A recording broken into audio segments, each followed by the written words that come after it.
Hello and welcome to Taskmaster Talks with Kevin Sullivan. I'm your host, JP John Paz. With me, of course, the star of the show, the former WCW and ECW World Tag Team Champion, one of the greatest minds and bookers ever in the history of the business, the Games Master, the Taskmaster, the Devil himself, Mr. Kevin Sullivan. Kevin, how you doing today, sir?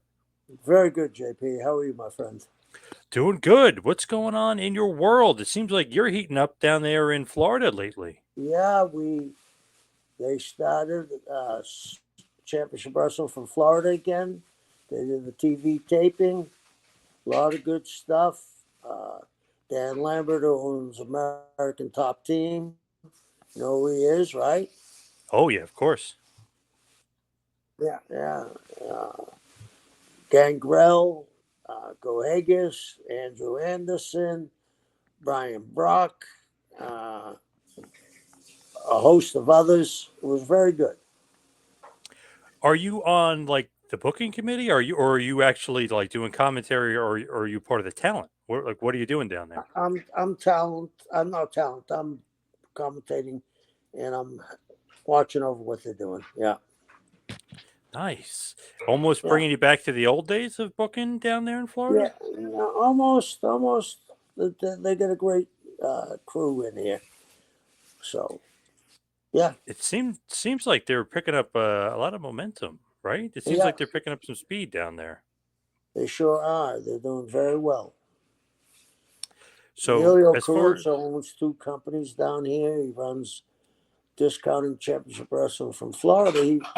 He has CCW, and they run 8 to 14 times a month. wow, nice. So he's Yeah, got a lot of good things going on down there in yeah, Florida. yeah, yeah, yeah. N- Now, as far as today and the topic at hand, it's a sad one, but we wanted to bring it up. Obviously, you have a lot of history with this guy, the passing of the one and only superstar Billy Graham, former WWWF World Heavyweight Champion, just absolute legend. The business died at the age of 79. What did you think when you heard about the passing of Superstar? I know he wasn't in the best of health. No, he's been sick. Sorry to say, for the probably last decade, right? But the first time I ever saw superstar Billy Graham, I was a little kid, and I opened up Strength and Health magazine, and there he was curling 225. I think he was about 18 years old. He looked like he had 20-inch arms at the time. He was back in the day when they had Teenage Mr. America. They had Teenage Mr. America East Coast and Teenage Mr. America West Coast. East Coast was Frank Zane. Frank Zane became Mr. Olympia, and Billy won the West Coast. Billy was a real innovator in pro wrestling.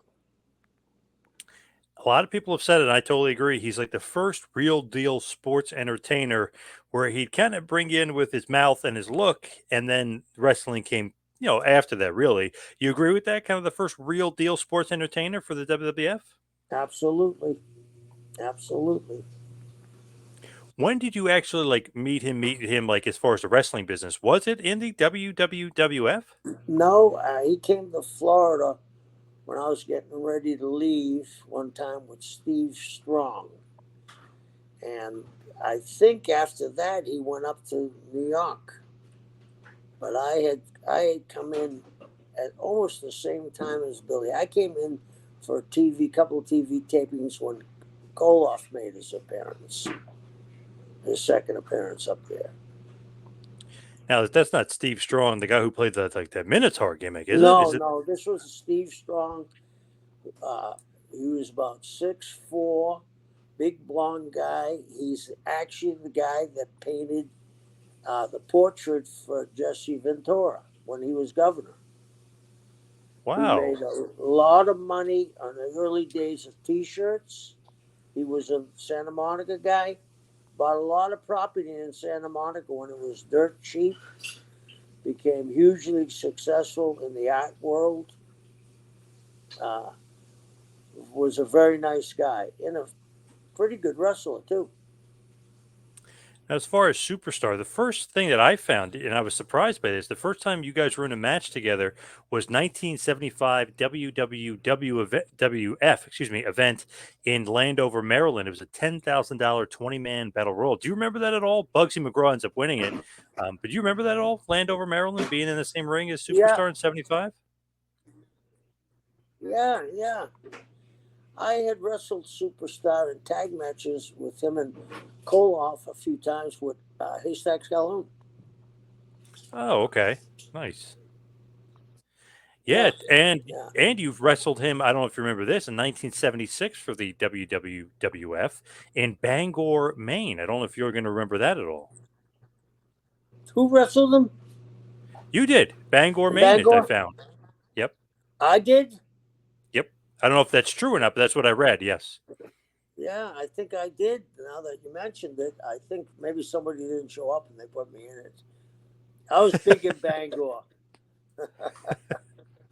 You're saying in 76 in WWF you wouldn't have gotten a match with Superstar. I don't think so. My role was to get the guy ready for Bruno. I would like Sparisari on his way out. I'd get a win over him, like a count out win, and you know, guys that were Kentucky Butcher, guys that were leaving, I'd get a count out win or win on a DQ, and then put the guy that was ready to go work with Bruno over.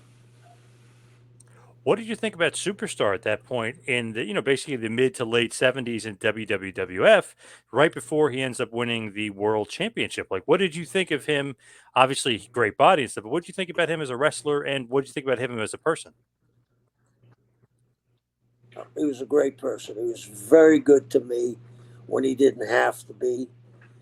I one time when him and Koloff were getting ready to leave, when they're going to go to LA, you know that story, right, No. Mm. John? They No, I were going don't to think run so. I noticed. opposition to Michael. They came and gave their notice to Vince Sr., and they were going to run opposition in LA against Mike LaBelle. Mike LaBelle was one of Vince's dearest friends. He said, "Boys, I got to tell them." They said, "Yeah, it was their last TV, and I believe it was Hamburg." And he said, "Well, you can finish up tonight." And he actually called LaBelle that. Billy told me he called LaBelle as soon as they told him. And Vince, being Vince, doing the right thing, he was going to have Billy and Koloff beat me and Calhoun. Well, I got so friendly with Billy and Koloff, they got disqualified of me, and I got my hand raised on TV. That's not many people could say that. True. WWF They Championship changed Wrestling the TV. they Yeah. changed the finish. Yeah, Amazing. they changed the finish. Yeah, Pretty awesome. What did you and think? then then we, what? Oh, I'm sorry. I didn't mean to cut you off. No, go ahead. What were you gonna say? Oh, like what did you think at that point? Like you were getting a push, or you just thought they're on their way out? Like we got lucky. No. They coming to the ring. Everybody thought they were going over. And Billy and Koloff said, "We'll change the finish. We're going to get your hand raised." Love it. Yeah. What did happen? Because he does come back in 77, obviously, and has a huge run. What happened? What happened when he came back? Yeah, like obviously he was in the good graces again. Oh, it wasn't that it was a bad. I mean, he went back and explained it to Vince. He said, "We're getting ready to leave. We don't know if we'll be back. The kids worked hard. It didn't hurt us. And,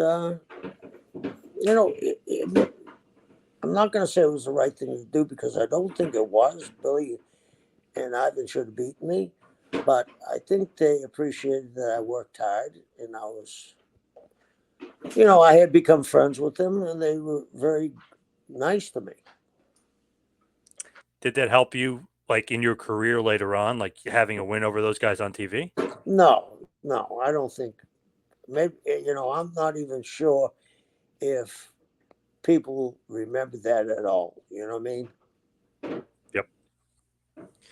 So he does come back in '77 to the WWWF, and obviously he ends up beating Bruno Sammartino for the championship, the World Championship, which was maybe a bit surprising at the time. April 30th in Baltimore. I know he cheats, put his foot on the rope, but still, he beat Bruno. Bruno's second run, which was over 1,500 days, and another long title run for Bruno, or over 1,000 days. So, what did you think about him winning the World Heavyweight Championship off of Bruno Sammartino? Well, I was there in '76 with Billy when Billy and Koloff came back, and uh, Billy lit the place on fire along with Ivan. You know,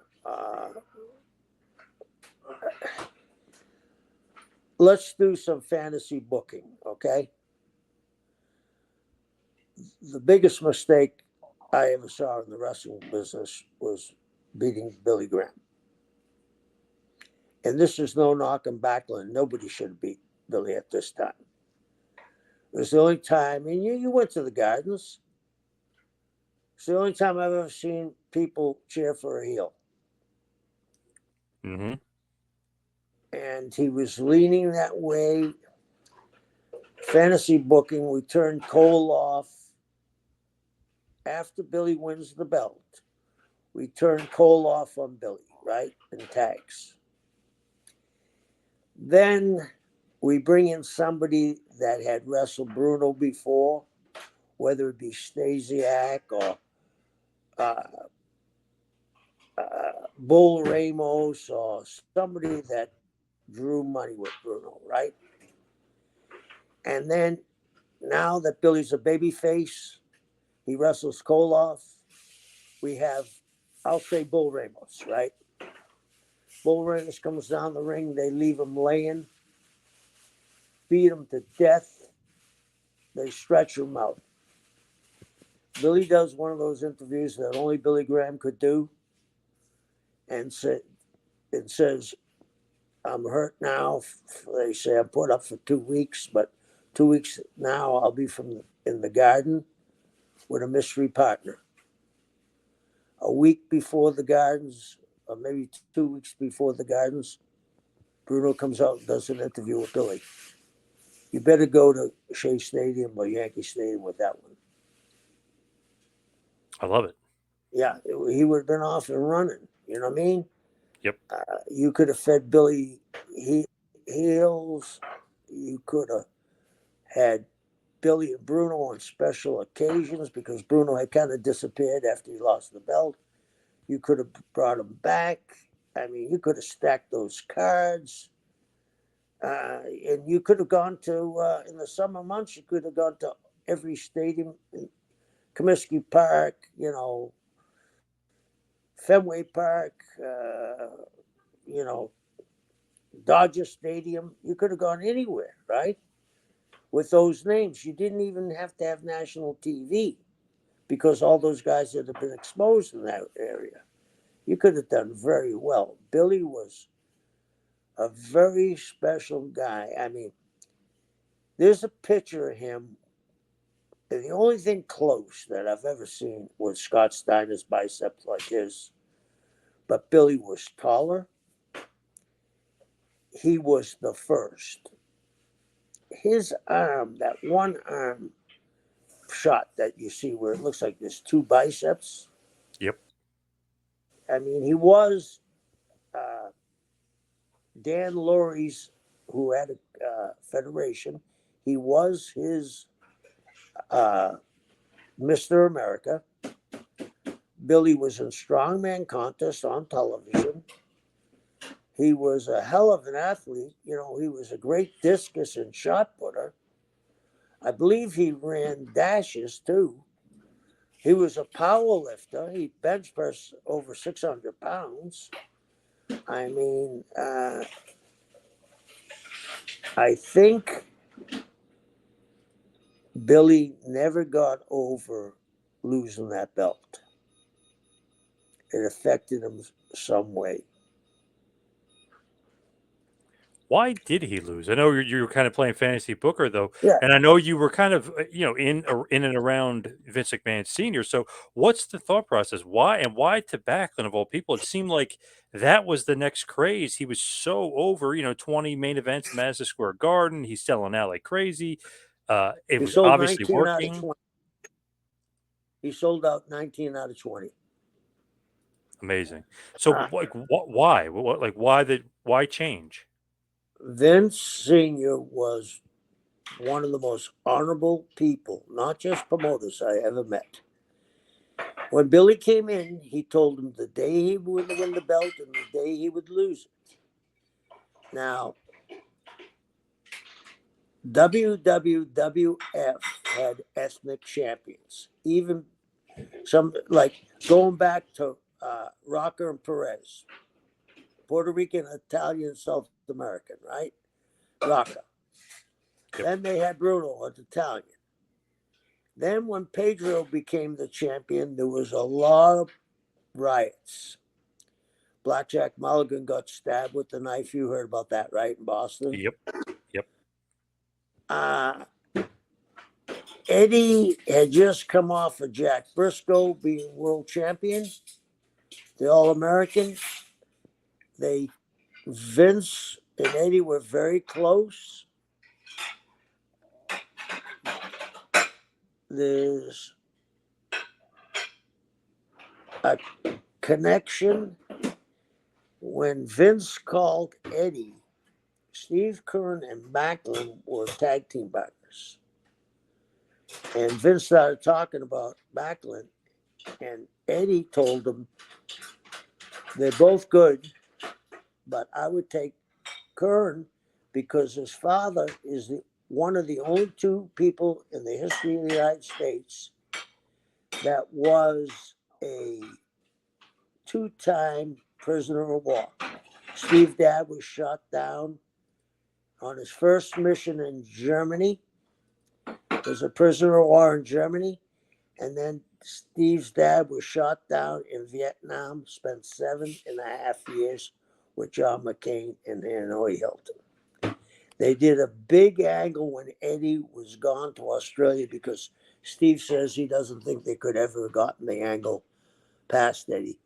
When Bob Roop, who was in the military, said that Kern's father was a coward, and they did a huge angle, and Roop basically didn't go out of his house for 6 months.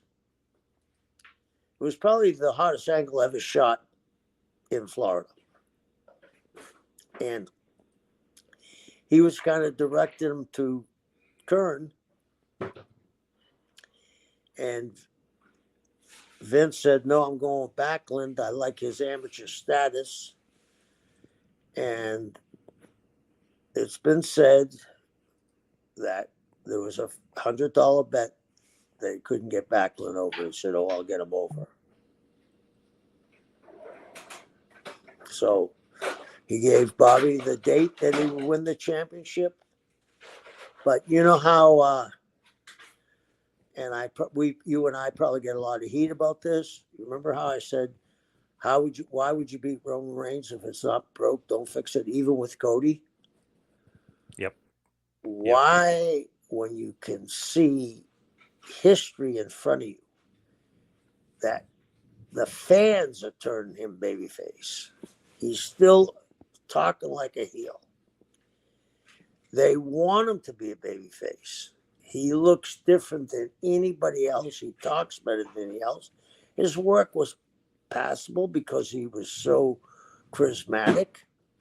And I go back to, okay, you just feed him heels like you did Bruno, but you got Bruno in the wings that you finally work it up with Koloff and him are in their third match in the Gardens, and we'll say it's a Russian chain match, and down comes Bull Ramos, and they kill Billy, and he says, I got a mystery partner, and Bruno makes an interview. Do you really think they couldn't have gone to Shea Stam and did $35,000, $40,000 gold? I mean, not dollars, people. Oh yeah. Yep. So I mean, it was there, and then with the crew they had there, you had Morocco, right? You had Stud, you had Andre, you had Dusty in and out, you had Jimmy Snuka. They were bringing Piper in occasionally, right? They're actually bringing Flair in occasionally. Add those guys to the card. Whoa! I think they could have done enormous business, and I think it really took a toll on Billy's head because he could have come back with Backlund many times and returns and worked something out. They didn't have to. He didn't have to put Backlund over except for that one time, really. Uh, Maybe even if Vince wanted to do it so bad, you get Billy to give him the rub where he saves Billy or Billy saves him. It wouldn't be the same effect with Bruno, but it certainly would have given Bob a quicker time limit to get over. Yeah, to me, it's just one of those things. Like it's a head scratcher. Looking back, I know Backlund would be the champ for 5 years, but just one of those things. Like, wow, maybe Billy should have just held on to the title because if you look at the history, it's like okay, Buddy Rogers, heel champion, only held the belt for a month. Obviously, he was on his way out anyway. But then, if you really look at it, Stan Stasiak, or even before that, Ivan Koloff held it for like about a few weeks. Stan Stasiak held it for a week. So they finally got on a heel who's going to hold it for almost a year. And then like the momentum was there and to keep it on him. Just it's so weird. I know he gave his word or whatever, but change things up. You got to adapt, right? I mean, you could change things. That's how honorable a person Vince was. Uh, I was there 13 months. A guy in my position, first of all, I think Vince liked that the fact was I didn't start there and I was a hometown boy. I've been in the business 5 years. Uh, and I wanted to learn. I told you the story about him, catch me looking at his book, right? Yep. Uh, I came from Florida, and I'm sure Eddie said some nice things about me, or I think he did anyway. Uh, I could actually go to Vince when there was two ends of the territory. There was the New England end and the Jersey end, and I look in his book, and we'll say on a Tuesday night, Morristown, New Jersey was running, and then Salem, Mass was running. Well, that was a 4 hour hike for me to go Morristown, right? Salem was a 20-minute hike, right? And I go to him and say, Vince, can I ask you something? He said, what is it? I say, you got me in Morristown. I'm in the New England end the rest of the week. I'm going to make the same money, I believe, in the position I'm at. Can you switch it around? Yeah, sure. And then, like I said, I was there 13 months. He came to me and said, listen, I don't want you to get burnt out. He said, I'd like you to find a place and I want you to come back. I did something very stupid. That night I went home and called Mike and said, hey, this is the situation. He said, yeah, I'll give you a starting date. The next day, Vince called me and said, I want you to go to LA. He offered me a guarantee, which he would pay me. And it was a pretty good guarantee, especially for LA. And he said, the extra money that you get paid in LA will just be a bonus. And I said, well, I already committed to Florida. And I think that was a huge mistake because I'm sure it got back to Eddie because that was the only time in Florida I was never used well. So it was like, you got to learn a lesson, kid. So everything works out in the end, but Vince was super nice to me. He paid me well. One time, one of my family members died, and I missed Philly. Philly, another big town, and I think I mixed Boston, Philly, and the Gardens. And the next town I was in was on a Wednesday, and it was in the Boston area. And Angelo Savoli came up to me and said, here's an envelope. I said, what's this for? He said, Vince wants you to have it for the towns you missed. And he gave me, like a semifinal payoff for those 3 towns. I couldn't believe it. So he's a very honorable man. When you look at Superstar Billy Graham, okay, he loses the title to Backlund, which was pretty shocking and crazy that Backlund held the title for that long. Although great champion, but just crazy like the way that all that happened because it Right. had that not happened, who knows about Hogan? Because Hogan is kind of the next level of superstar. He said Right. he's kind of a Superstar Billy Graham clone with a little bit of Dusty mixed in. So if that doesn't happen, maybe you don't get the Hogan era. That's an amazing idea because remember, Hulk came into New York as a heel at first. Yep. Could you imagine the kind of money they could have drawn against one each other if Billy was champion? Forget about it. Yep. And you could have switched the belt back and forth because it was only, 5 or 6 years later? Yeah. Right? Hogan comes And in Billy, late 83, early 84. Yeah. yeah, 83. So we're talking 77. We're talking 6 years. And Billy would have still been in incredible shape. There might have been, and I don't know this for a fact, but I have this idea in my head, and I think I can see things sometimes because I've seen it over and over again. It's like Leave It to Beaver when Whitey steals the dog and blames it on the beef. Well, I know the finish because I've seen it 32 times, right? Right. I think when Vince Jr. started out, Vince Jr. had Maine,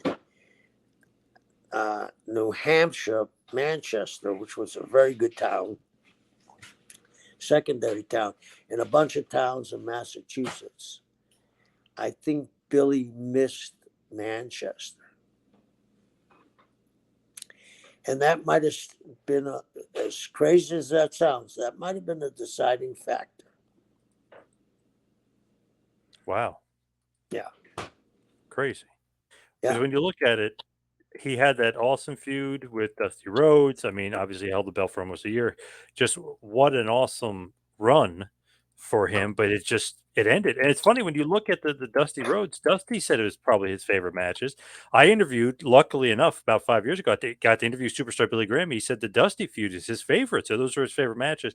You had that, that fervor, everything was going his way. And then they have him drop the title. Crazy.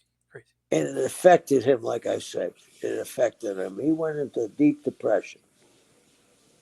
Because after he lost the belt, I don't think he wrestled more than, I think he went to Japan a couple of tours, but I don't think he wrestled 20 times that year in the States. Yeah, because he leaves. He goes to Paul Bosch in Houston, Texas. He goes CWA. He goes to Japan for a little bit. He goes down, obviously in Memphis, like I said. He goes to Canada. I mean, he goes all over the place. He goes back to the WWF in 82, 83. He goes for the AWA for a little bit. And then he ends up with you again in Florida in 84. Right. So he's kind of all over the place. But for a former WWF champion of that like ilk, it's crazy that he was like traveling all around. And he stayed with me longer than he stayed in those territories that you talk about. Most of them, maybe with Paul, it was 3 shows, and because they were standalone shows. Maybe in Canada, it was only a couple. AWA wasn't more than 3 months. He was down here with me for 6 or 8 months. And you guys were, teamed at first, but then you guys had a big feud, right? Then you guys started really having a big feud. He was the only guy ever to turn against my guys and me. And I don't know if people want to look at the angle. Someone pulled it up the other day. I hardwayed Billy with a chair. And then he did some of the most amazing promos I ever saw. And I haven't seen this promos ever again. I had blinded Billy with the chair. He saved uh, Lenona Littleheart when she was the Lock. And then me and Humperdinck hit him with a chair in the back when he grabbed my arm. Then I picked up the chair, I threw it at him about 3 feet away, and it split his eye. And then we hung him with his gi, and then we just destroyed him. And then Billy went back to Arizona in the desert and laid in a riverbed, dried riverbed, with his feet tied. Did you ever see it? No, no, it sounds awesome though. His feet, like he was being drawn and quartered, and it was just pictures, it wasn't video. And he told the story about why he went in the desert, how he was purging his soul to get back on the right track. Then he came back and made some amazing interviews, and he was 8/10 of the way back to looking like superstar Billy Graham. Dark tan, big guns. And then he talked him into the building. It wasn't me drawing the house, it was him. I mean, we went to Lakeland, and people were so enamored because think about this: he was a babyface. This could have been 10 times, and 1,000 times more over in New York, right? In Lakeland, are you familiar with Lakeland? It's right A little outside bit, of Dallas. yeah. Yeah. Yep, Well, yep, a little bit. there's a an exit for the Civic Center, and they were actually stopping cars, the police, and saying, "Show us your tickets if you don't have any. If you don't live in this area, you can't. You got to turn around." I mean, and we didn't have we didn't have Dusty on these cars. Dusty had gone up to Carolina. He wasn't there full time yet, but he was working there quite a bit. But I still had Blackjack. I still had Barry. But Billy carried the company on his back by himself. Amazing. You guys had barroom brawls, Texas Yeah. death matches. I mean, you guys had tag matches. I mean, a lot of crazy matches between you guys. $50,000 battle royals. I mean, a lot of crazy matches involving you and Billy, Superstar Billy Graham. Yeah. And then finally, I think our blow off was in Lakeland in a cage match. And Billy got the call to go to North Carolina with Dusty. He was nice enough to put me over in the cage. I And love getting that. a win, yeah, and getting a win off of Billy just raised my profile so much more. Because up until that time, they actually thought this was the end of us. And then Billy went up there and he did really well. When you look at Superstar Billy Graham, and I'm always curious about this, what is up with when he shaves his head and does the karate gimmick? What was that all about? This is what he told me, and I don't know. He told me that he was so pissed at not winning the belt, he wasn't going to give them Superstar Billy Graham when he came back. Oh, wow. Okay. He almost wanted to self destruct. Crazy. Yeah. When you look at it, he obviously goes to JCP. I mean, it doesn't really do much there. I mean, it's not like he's having big time feuds or anything. But he's there for a little bit. Then he goes back to the WWF, and he actually wrestles for a little bit, gets injured, and then kind of that's really kind of the end of his career. Like he was supposed to be at the Survivor Series team with Hogan, not Right. on it. He's a part of Slammy's in '87, and Hogan really tows to him and bows to him. And I Right. mean, Right. Hogan makes sure he makes a big deal, and Hogan always, always, always gives him credit. Even in Hogan's Hall of Fame speech, gave Superstar Billy. So he's always kowtowing to him, always giving him credit. He's trying to get him on a Survivor Series team, but injuries caught up with him. So he basically became an announcer and a commentator and a manager for Don Morocco for a while. Right. Uh, Health issues caught up with Billy quickly. And it was like one thing led to another. Yeah. Was that from like rampant steroid abuse, taking too many bumps? Like what would you equate it to? Well, from what I've read and what I've seen, a lot of people have problems with taking abundance of steroids. Billy made no secret that he took way too many. And he'd been taking them for a long time. He was taking them before people even heard of steroids. So I think that might have had the problem. You know what I mean? It's a shame Billy isn't still here. Uh, things went different in his life when that not winning the title changed his whole projection of life. He really should have held it longer. And his last Yeah. match is at 87 against Butch Reed, loses to Butch Reed, and like that's the end of the in ring career. Kind of in and around the business, like I said, but he has a falling out with Vince in '89, ends up leaving the WWF, doesn't want to be the commentator there anymore. Would have a Legends deal for a while. Much later on, he'd be brought back in obviously 2004. He'd be put in the Hall of Fame. They give him his flowers a little bit, but to me, I don't know. It's one of the things where it's crazy. It's like somehow, some way, he should have been not a pension, but some sort of like you got to give this guy some sort of respect. I know they ended up writing a book for him, and other avenues of revenue streams for him. But to me, it's I don't know. It's weird. It's like this guy was on top of the world. He main event Well, MSG, and kind of when he was passed away, he was almost didn't have any money. He was doing a lot of GoFundmes and stuff like that. It's just crazy. you also got to realize this. Didn't he get on Vince's bad side, go around Yes. talking to people, Yes. making stories up? Uh, you know, Possibly. Yes. he even said he made the story up about Patterson, who was a dear friend of his. His wife wouldn't uh, stick up to the stories which he wanted her to do. Uh, he had turned into a pariah in the wrestling business because he had exposed some of the stuff and then made up stories. I think nobody liked Superstar more than Vince Sr. and Jr. Let me explain that rather. Jr. I mean, I've heard an interview him saying that he came 10 years or 5 years too late, Yep. ahead of his time.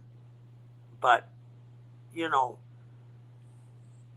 Billy didn't do himself any favors, whether you're mad. Uh, some of the things you should keep to yourself, especially these people were friends of yours. If you want to be a rat, I don't see that. You know what I mean? And then making up stories about other people, you know, and him being such a steroid abuser and saying Vince was giving him steroids. Like I told you, the first picture I ever saw of him, he was 18, 17 or 18 years old. He was on the gas. Yep. So it's a sad ending for a very good person. And his wife is an angel. To me, easily, one of the all-time greats. I mean, if you think about it, there's been all-time greats before, but people don't emulate them. Hogan has emulated him. Jesse Ventura has emulated him. Scott Steiner's emulated him. So there's all-time greats, and Austin there's Idol. Austin Idol. Yes, We can go down the era in history. So many people. I think Billy influenced more people than anybody in the wrestling business. And I actually believe that when they took the belt off of Billy, he had a nervous breakdown. he was on top of the world, and they took it away Yeah, from him. Yeah. yeah, But like I've seen all-time greats, but it's like, oh, I'm not emulating that guy. I mean, everybody was copying everything he was yeah. doing. It's crazy. His look, his poses. I mean, so many things. And here's the other thing, JP, that you didn't bring up. Everybody raised their interview game. You want to hear, you know, the guys that I think are great interviewers, right? Billy comes in second. You know who's first? Dusty. Dusty will. The guy I'm going to tell you, Dusty says is number one too. King Curtis. Wow. Okay. Billy said Curtis was the best. Well, I know Hogan loved King Curtis too. Yeah. Yep. Yeah, yeah. I mean, he Amazing. brought Curtis back many a time. You know, the great white Bengal tiger. You know. Hey, Flair and Dusty, to their credit, kind of gave Billy a lot of credit. I Oh mean, yes, Billy Graham. They they would say they copied off of him. they were such Bob Dylan freaks. When a new Dylan album would come out, one of them would call the other one, right? Say, I'm going to play the album. They leave the phone down, turn on the album and walk away, and then come back and flip the other side. Nice. And they just had the magic with one another. You know, there are guys that you run in the business and you have magic. Uh, Flair and Steamboat, Dusty and Terry, Dusty and Flair, Dusty and Billy. But of all of them that Dusty had, I think Dusty and Superstar were the most intense. And he made Dusty look incredible. Not that Dusty wasn't, but Billy elevated Dusty because that's what he could do because he was so over. And you got to realize, Dusty was so over, he was coming from Florida and selling out, right? He wasn't in the territory. But Billy really dug down to make sure his boy was over. When you look at it, what is his legacy? I know we're kind of saying, like people emulating him, but how would you describe his legacy?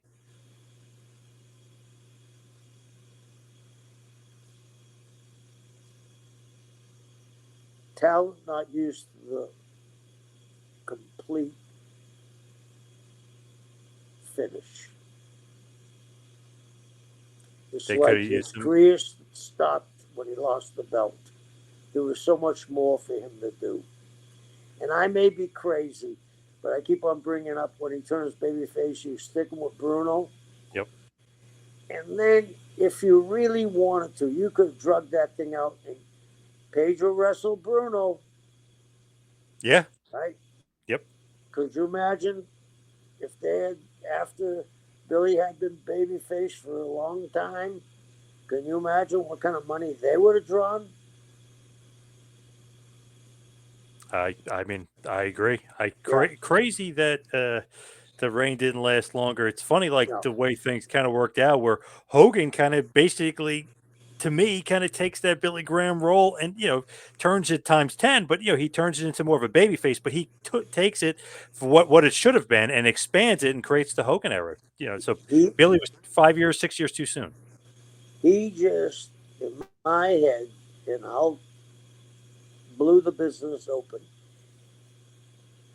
It could have been, like you back in the day, soap operas. Now playing the role of Billy Graham today is Hulk Hogan. That Right. right? Yep. Yep. Because it was Hulk.